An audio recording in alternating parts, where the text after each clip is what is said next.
Custom Diecast. Welcome to the garage. Today in the garage we have Tinker Tuesday with Tinkercad. We're going to see if we can design some set of wheels with just Tinkercad. We're going to start out with this 4-star object. I thought it looked kind of cool. Thought maybe we could do something with it. But we're going to change it to 4-star to an 8-star. Very simple. We'll just duplicate it. We'll rotate it 45 degrees and there we go.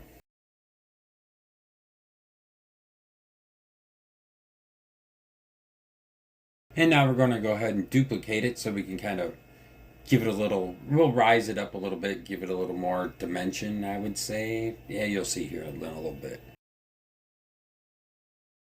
And I didn't quite have it the size because I kind of wanted to see what I was doing. Once you shrink it down to like 7 millimeters, it's kind of a little hard to see. So now we're going to go ahead and shrink it down to about 7.5, somewhere in there.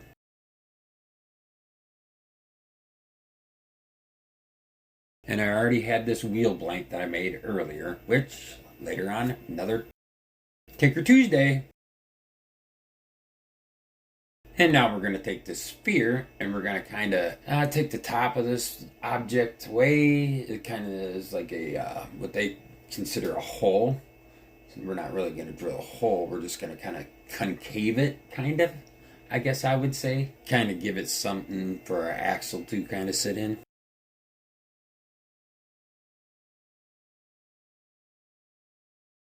And now that we got that done, let's go take it to the blank here and see what we can come up with. See if we can size it, maybe raise it up and down, see where we exactly want it. We can put it right out towards the front of the rim. We can put it deep dished. We can do whatever we want.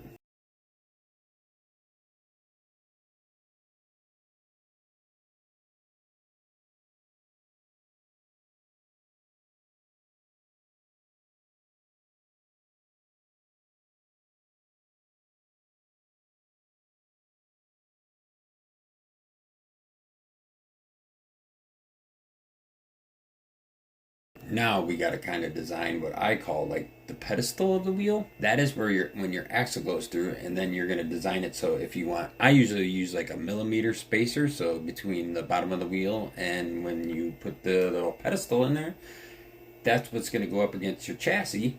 So it's a spacer, basically, spacer, yeah.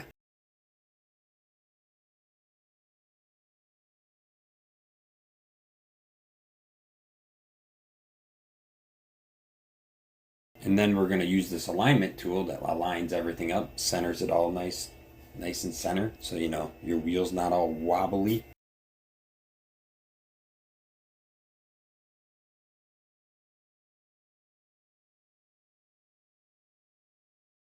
Alright, one of the last steps that we got to do, well, one of the last steps, we got to punch a hole in this so your axle can go through. Alright, 0.80 is what I use for a standard Hot Wheels axle. They spin nice and freely because generally axles like, well, if you mic it, it's like 0.75, 74. And when you print it, of course, you got those tolerances.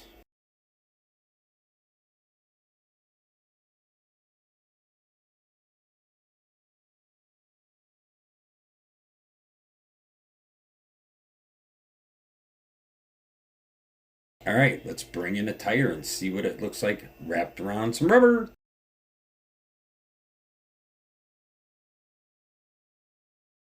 Yep, and here's the tire that I designed quite a while ago, and yes, it does say BF Goodrich.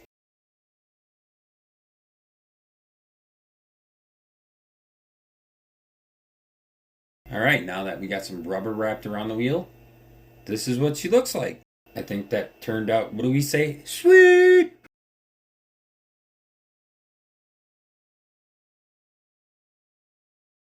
We got her loaded up in our software, and it's headed to the printer. And this is what it's going to look like.